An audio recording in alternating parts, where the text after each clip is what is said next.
अमेरिकी राष्ट्रपति Donald Trump ने ईरान को एक बार फिर धमकी दी और कहा कि 2-3 दिन का समय है, अगर ईरान ने समझौता नहीं किया तो फाइनल तबाही होगी। लेकिन सोचने वाली बात यह है कि 40 दिन की लड़ाई, 42 दिन के सीजफायर में डोनाल्ड ट्रंप जब कुछ नहीं कर पाए तो अमेरिका 2 से 3 दिन में ईरान का क्या बिगाड़ लेगा। जाहिर सी बात है, ट्रंप गीदड़ भभकी दे रहे हैं और फिर वही काम कर रहे हैं जिसके लिए वो जाने जाते हैं। एक बार फिर से ट्रंप ने ईरान को धमकाने की कोशिश की कि मान जाओ नहीं तो 3 दिन में बड़ा हमला करेंगे। ट्रंप पिछले कुछ दिनों से ऐसी बातें लगातार कर रहे हैं। पूरी दुनिया को लगा था कि ईरान का युद्ध अब दूसरे फेज में जा रहा है, लेकिन अचानक से डोनाल्ड ट्रंप ने छठी बार यू टर्न लेते हुए सीजफायर को एक्सटेंड करने का फैसला किया। जाहिर सी बात है, अमेरिका इस युद्ध में बैकफुट पर है और उसका कोई भी प्लान कामयाब नहीं हो रहा है। अमेरिका ईरान युद्ध को 80 से ज्यादा दिन हो चुके हैं। 28 फरवरी को शुरू हुए हमलों के बाद नाजुक सीजफायर चल रहा है, लेकिन स्ट्रेट ऑफ होर्मुज अभी भी बंद है। वो भी तब जब ट्रंप कई बार ये ऐलान कर चुके हैं कि वो जीत चुके हैं, अमेरिका जीत चुका है और अमेरिका ने अपने सारे विकल्प यहां पर हासिल किए हैं। डोनाल्ड ट्रंप ने एक बार फिर से ईरान को घुटनों पर लाने की धमकी दी है और कहा कि 2-3 दिन का वक्त है, वरना बहुत बड़ा हमला करेंगे। इससे पहले भी इस तरह के अल्टीमेटम ट्रंप देते रहे और बार बार वक्त बढ़ाते रहे। ऐसे में सवाल यह है कि जब 80 से ज्यादा दिन में अमेरिका ईरान का कुछ नहीं बिगाड़ पाया तो आगे 2-3 दिन में डोनाल्ड ट्रंप ऐसा क्या कर देंगे कि अमेरिका के सामने ईरान घुटनों पर आ जाएगा।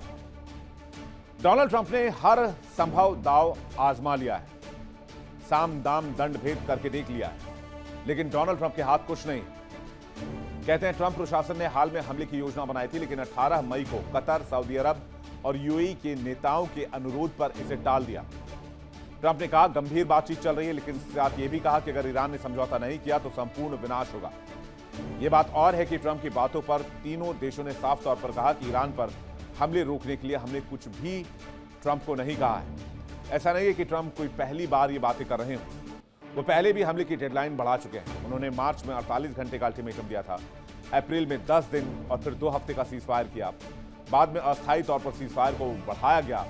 पिछले 2 दिनों से ट्रंप ऐसा माहौल बना रहे थे कि वो ईरान पर बहुत बड़ा हमला करने वाले हैं, लेकिन हालात कुछ इस तरह से बने कि ये गीदड़ भभकी साबित हुई। ईरान अपनी संसद में ये कह रहा है कि जो नेतन्याहू और ट्रंप को मारेगा वो उसे इनाम देगा, और ये सब कुछ तब हो रहा है जब डोनाल्ड ट्रंप ईरान को धमका रहे हैं। तो आगे ट्रंप की प्लानिंग क्या हो सकती है, ट्रंप की रणनीति क्या हो सकती है, 2 दिन में क्या कर सकते हैं ट्रंप, इसका अंदाजा लगाते हैं। चलिए देखते हैं समीकरण क्या कह रहे हैं। पाकिस्तान के माध्यम से ईरान को अंतिम प्रस्ताव भेजेगा अमेरिका। इसमें यूरेनियम संवर्धन पर समर्पण की बात होगी, होर्मुज खोलने की बात होगी, न्यूक्लियर प्रोग्राम की सीमित सुविधाओं पर प्रस्ताव, क्षेत्रीय प्रॉक्सी गुटों से ईरान को दूरी बनाने की बात कही जाएगी। ईरान का जवाब नहीं आया तो अमेरिका इजराइल मिलकर जॉइंट अटैक कर सकते हैं। अमेरिका के निशाने पर ईरान के बाकी बचे सैन्य ठिकाने शामिल हैं। ईरान की तेल सुविधाएं, ब्रिज, पावर प्लांट्स पर भी अटैक हो सकता है। लेकिन अब इसमें भी पेच है। हमले पर पेच इसलिए है कि वॉर पावर्स एक्ट, जो अमेरिका में जिसे किसी भी देश पर हमले के 60 दिन के अंदर यूएस सीनेट से मंजूरी जरूरी होती है, वो प्रस्ताव ट्रंप के खिलाफ चला गया है। इसकी डिटेल मैं आपको अगली खबर में दूंगा। इसलिए अब हमले वाला विकल्प भी खत्म होता जा रहा है। ट्रंप अब ईरान के ऊपर हमला नहीं कर सकते हैं। ईरान पर हमले के लिए उन्हें अपने संसद की मंजूरी चाहिए होगी। तो क्या ट्रंप धमकाकर ईरान को बातचीत की टेबल पर लाने की कोशिश कर रहे हैं? क्योंकि अगर आप इतिहास में देखेंगे तो ट्रंप की धमकी वाली पॉलिसी हमेशा से रही है। पहले वो धमकाते हैं, प्रेशर डालते हैं और बाद में पलट जाते हैं। और अगर ट्रंप की रणनीति की बात की जाए तो ट्रंप की धमकी को डिप्लोमेसी का हथियार माना जाता है। 2018 में उन्होंने उत्तर कोरिया के किम जोंग उन को फायर एंड फ्यूरी की धमकी दी थी और उसके कुछ ही हफ्तों के बाद दोनों नेता मेज पर बैठे और यही फॉर्मूला लगता है ईरान के साथ अपनाया जा रहा है। ट्रंप जानते हैं कि ईरान पर सीधा सैन्य हमला करना एक बहुत बड़ा जुआ है और इस जुए को वो खेल चुके हैं। 40 दिन की लड़ाई में वो ये देख चुके हैं कि जुए में बाजी वो हार गए। 42 दिन की लड़ाई, 42 दिन में का सीजफायर और 42 विमानों का नुकसान, जिसमें F-35, F-18 हॉर्नेट, अवैक्स और रीपर ड्रोन्स, बहुत सारे अत्याधुनिक और बेशक बेहद कीमती हथियार। अफगानिस्तान में 20 साल, इराक में 15 साल अमेरिका लड़ता रहा।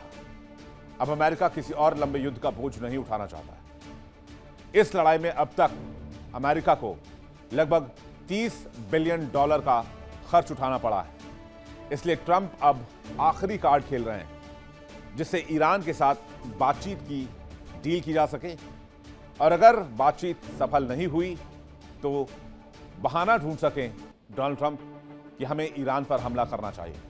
चलिए आपको बताते हैं कि ट्रंप और इजराइल किन किन जगहों को निशाना बना सकता है ईरान में, अगर वो ईरान की तरफ जाते हैं तो।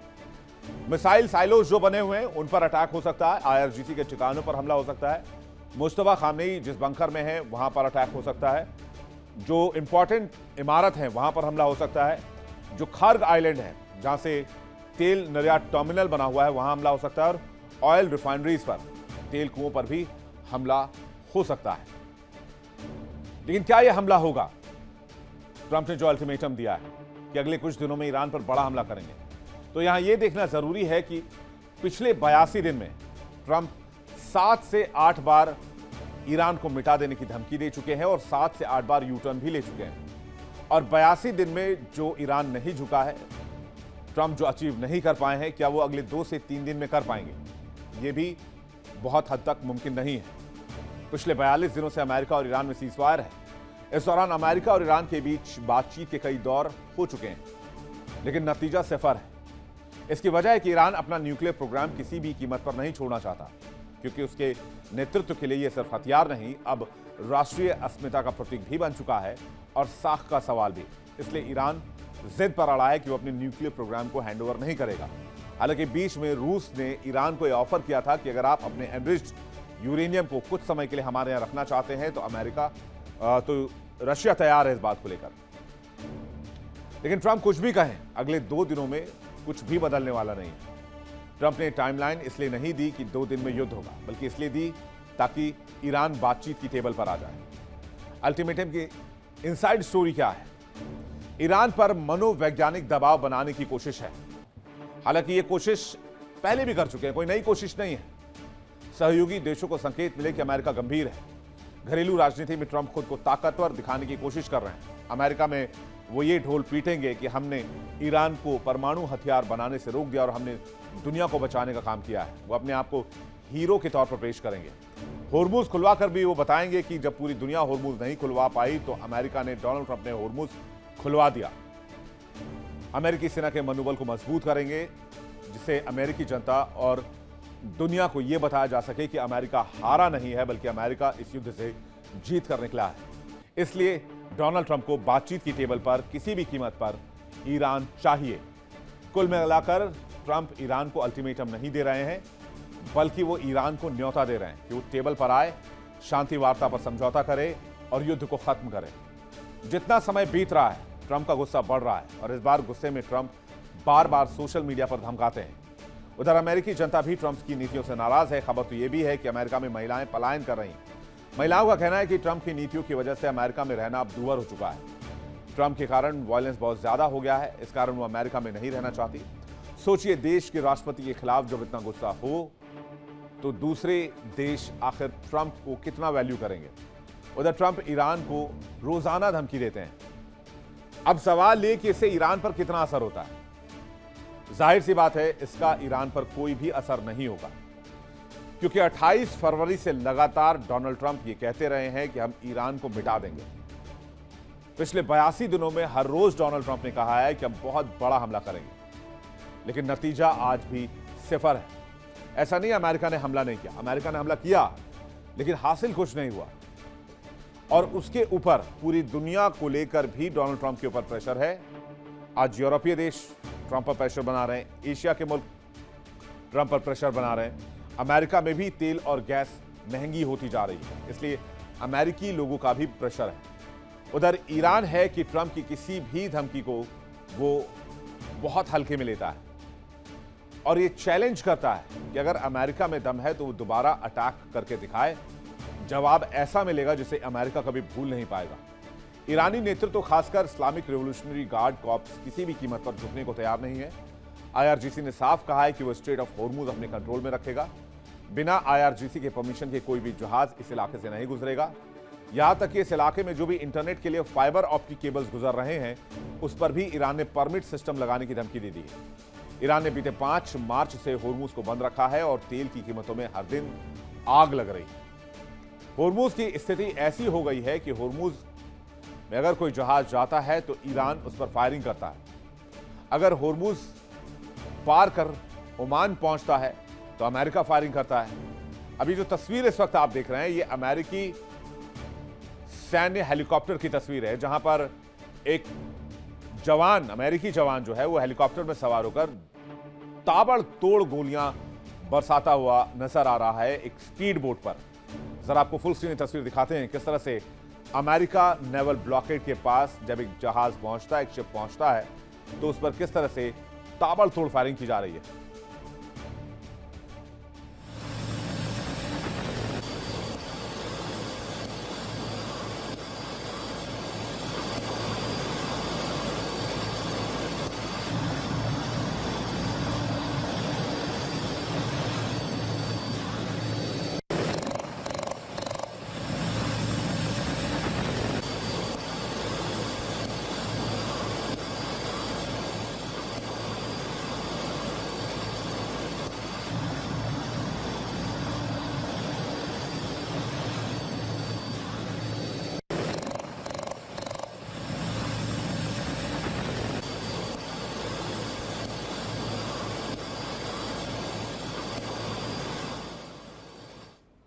एक और तस्वीर आपको दिखाते हैं किस तरह से ओमान की खाड़ी में अमेरिकी सेना के जवान वॉर एक्सरसाइज कर रहे हैं। यह गल्फ ऑफ ओमान है जहां पर अमेरिका का नेवल ब्लॉकेड है और इस तस्वीर में आप देख सकते हैं अमेरिकी हेलीकॉप्टर्स, एक मालवाहक जहाज है जिसके इर्द गिर्द अमेरिकी अटैक हेलीकॉप्टर्स आपको नजर आ रहे होंगे और इसमें आप साफ तौर पर देख सकते हैं कि किस तरह से वॉर ड्रिल की जो तैयारी है वो यहां पर की जा रही है। किस तरह से अटैक हेलीकॉप्टर से लगातार फायरिंग की तस्वीर सामने आ रही है। गल्फ ऑफ ओमान में कोई भी शिप जो कि बगैर अमेरिका के परमिशन के पहुंचता है, उसे अमेरिका रोक लेता है और वापस लौटने की धमकी देता है। तो ईरान और अमेरिका के बीच में लगातार टसल गेम जारी है। ईरान धमका रहा है अगर ईरान पर दोबारा हमला हुआ तो अमेरिका को ऐसा सबक सिखाएंगे कि वो लाइफ टाइम याद रखेगा। ईरान के विदेश मंत्री अब्बास अराक्ची ने कहा कि अगर फिर से युद्ध छिड़ा तो ईरान अमेरिका के और विमानों को नष्ट करने के लिए तैयार है। अराक्ची ने यूएस कांग्रेस की रिसर्च सर्विस की एक रिपोर्ट का हवाला दिया जिसमें बताया गया कि ईरान के साथ युद्ध में अमेरिका को अनुमानित 42 विमानों का नुकसान हुआ। अब ईरान फिर से अमेरिकी जेट्स को गिराने पर रिसर्च कर रहा है और अमेरिका से कह रहा है कि आप हमला करेंगे तो आपके विमान मार गिराए जाएंगे। ईरान अमेरिका के फाइटर जेट्स को मार गिराने की तैयारी कर रहा है। तो ईरान ने बाकायदा इसके लिए चक्रव्यूह तैयार किया है जिसमें अमेरिका बुरी तरीके से फंस गया है। कहते हैं इसी वजह से अमेरिका हमला करने से बच रहा है कि कहीं और ज्यादा नुकसान ना हो जाए। ईरान ने यूएस फाइटर जेट के उड़ने का अध्ययन किया है। ईरान ने फाइटर जेट से हमला करने के पैटर्न को भी समझा है। रूसी मदद की वजह से ईरान कमांडर अध्ययन कर रहे हैं। जंग के बीच रूसी सेना ने ईरानी कमांडर को इंटेलिजेंस दिया। ईरान ने अमेरिकी एयरफोर्स के हमले का पैटर्न भी जाना। यहां तक कि रूस के साथ साथ चीन भी अमेरिका के इस 40 दिन की लड़ाई को स्टडी कर रहा है जिसमें वो ये ढूंढने की कोशिश कर रहा है कि कैसे एक कमजोर मुल्क ने, एक छोटी ताकत ने अमेरिका जैसे सुपर पावर को जंग में हरा दिया और इसलिए ईरान अमेरिका से किसी भी तरह से झुकने को तैयार नहीं और बार बार वो अमेरिका प्रस्ताव ठुकरा रहा है। तो संभावित अमेरिका और इजराइल का संयुक्त हमला हो सकता है, लेकिन संभावना काफी कम है क्योंकि ईरान कोई इराक या सीरिया नहीं, उसके पास अब रूस और चीन की एक मजबूत वायु रक्षा प्रणाली है। पहाड़ों में छिपे मिसाइल साइलोज हैं जिन्हें पूरी तरीके से नष्ट करना असंभव है और अगर हमला हुआ तो ईरान के पास जवाब देने के लिए कई रास्ते हैं। यहां तक कि वो अपने प्रॉक्सीज को एक्टिवेट करने पर भी काम कर रहा है। हूती यमन से खाड़ी देशों पर हमले करेंगे, हिजबुल्लाह इजराइल पर मिसाइलें दागेगा, इराक में अमेरिकी ठिकानों पर फिर से हमले होंगे, ओमान में खड़े शिप पर फिर से मिसाइल बरसेंगे। और ईरानी आसमान में फाइटर जेट्स उड़े तो उन्हें जमीन पर गिरा दिया जाएगा। बस यही वजह है कि अमेरिका बैकफुट पर है और अमेरिका के सामने 40 दिन की रिपोर्ट कार्ड भी है जिसमें अमेरिका को भयंकर नुकसान हुआ है। इसलिए अगर सैन्य कार्रवाई होती भी है तो वो सर्जिकल स्ट्राइक की शक्ल में होगी, न कि युद्ध के तौर पर। आपको याद होगा ऑपरेशन फ्यूरी को अमेरिका ने कहा था कि वो उसे क्लोज कर चुका है। और आप अमेरिकी जहाजों की तस्वीर जरा फुल स्क्रीन देखिए कि अब किसी दूसरे नाम से ये जहाज ऑपरेशन शुरू करने की तैयारी में है, ताकि उन्हें अमेरिकी संसद से मंजूरी न लेनी पड़े।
एक तरफ अमेरिका मिडिल ईस्ट में संकट के दौर से निकल रहा है तो वहीं दूसरी तरफ मिडिल ईस्ट में खाड़ी देश इस समय दो नावों पर सवार है। सऊदी अरब, यूएई, कतर, ये सब अमेरिकी सहयोगी हैं, लेकिन ये देश भले ही ईरान से दुश्मनी रखते हों, लेकिन ईरान से उनके आर्थिक रिश्ते भी हैं।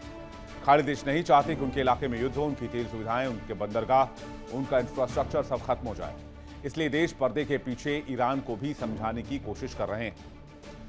इधर अमेरिका ईरान की जंग में अलग थलग पड़ गया है। इजराइल के पास हथियार खत्म हो रहे हैं।